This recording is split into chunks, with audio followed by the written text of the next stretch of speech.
Hi, this is Craig Sheehy from TPRS Books, here for a video to show you how to get around on the TPRS portal.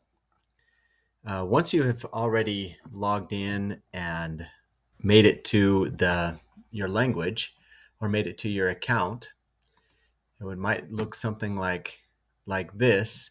You might have these plans that show up that you can say view. But if not, or if you just want an easier way to do it, you can come up here to languages and then click on the one that you have purchased. So let's say you clicked on the Spanish one premium.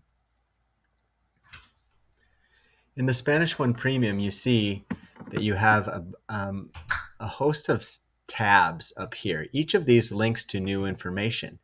So the teacher's guide is all on this tab. When you click on the slides, you find them here, and each box represents each lesson. The student text is found here. Some student activities are found here. The assessments are found under the assessment tab, culture articles, some additional resources for movie talks, music talks, songs for each lesson, and then some supplemental readings.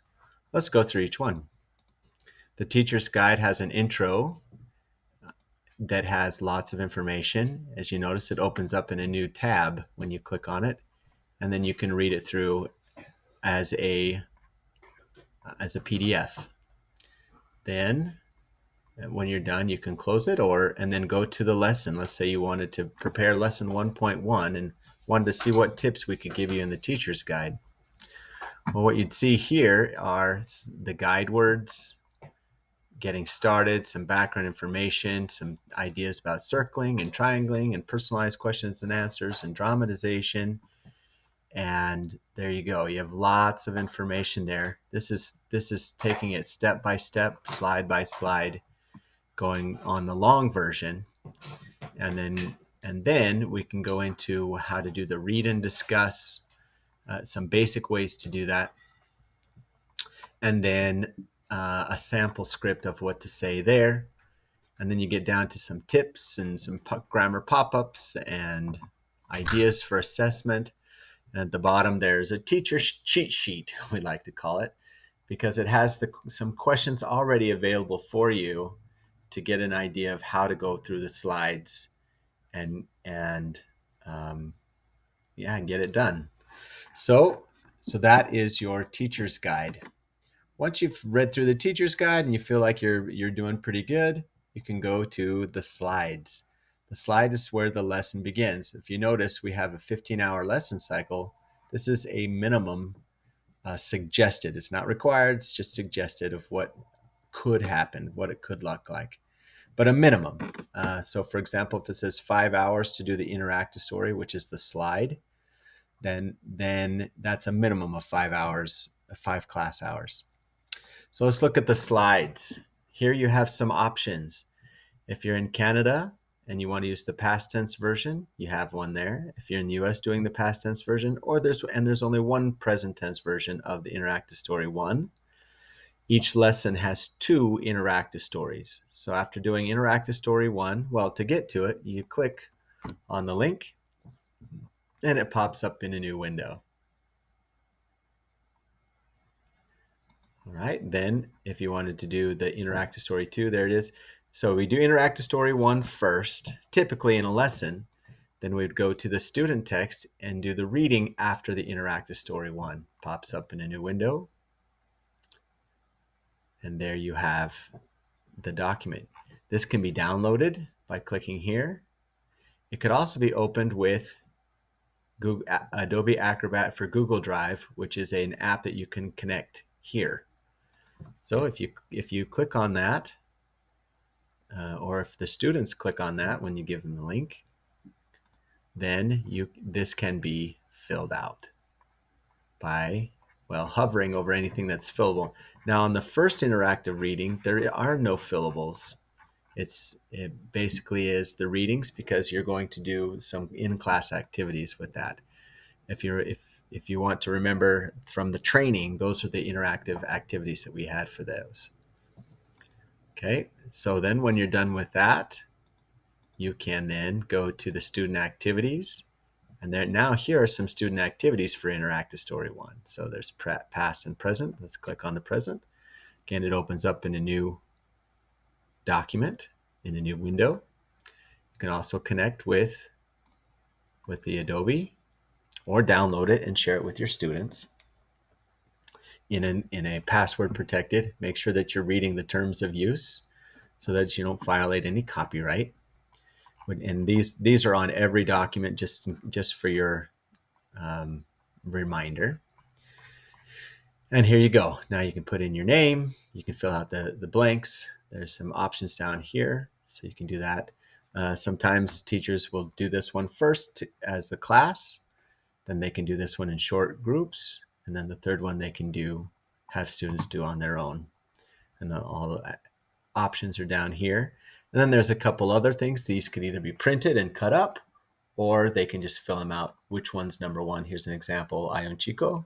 This is number one, what's number two, and so on. That one's divided by sentence. The ones down here divided by language chunk. So we'll have to learn to connect them.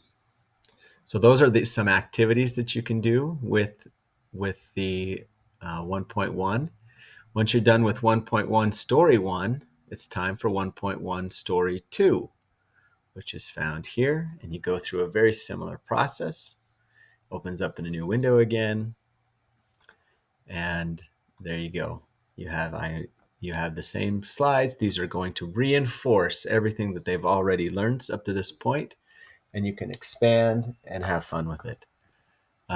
With questions, these questions allow students, if you would like, you can have students ask partners these questions for 15 seconds or 30 seconds every time that they pop up.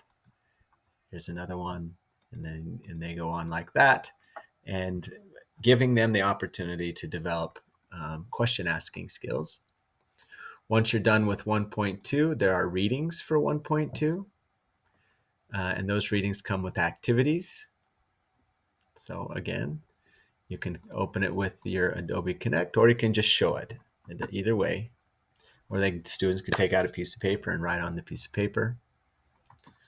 But here they can fill it in and send it back to you. And here you are.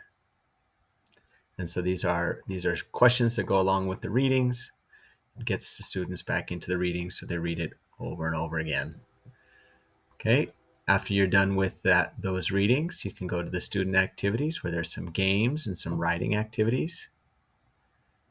For example, in the writing activities, again, opens up in a new window. They can do it as a part of a box story, a comic, as an Instagram feed, a timed write, or write 4 sentences about each picture, or whatever you want from a perspective. Lots of things that you can do with the writing, but these are available for each lesson to be used as you'd like. Then when you get done with the student activities, if we go back over here, so now we've done the interactive story, the student activities, the student text, the interactive story, the student text, student activities, time for the assessment. Assessment can be found here. Here's the student copy. And then here's the teacher script. Again, opens up in a new window, so it's really easy to go back to this base. And here's this. You can print, cut in half, print on both sides and cut in half. And now you have a quick quiz. And then you have the listening portion.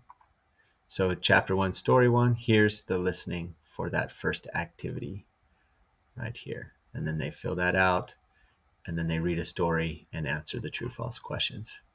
When you're done and you want to get the answer key and grade it in class, or you grade it yourself, or have a TA grade it, here's the answer keys are there for you. All right. So that's basically how you find your way around the TPRS materials on the TPRS portal. At the end of chapter 1, you can do the culture reading, which has a teacher's copy that gives you advice for the teacher on some ways to extend the activities, what AP themes are covered, how to personalize it, and what kinds of questions can you ask during each paragraph. Then it has the answer key to the comprehension sheet, and you'll have successfully done a culture reading.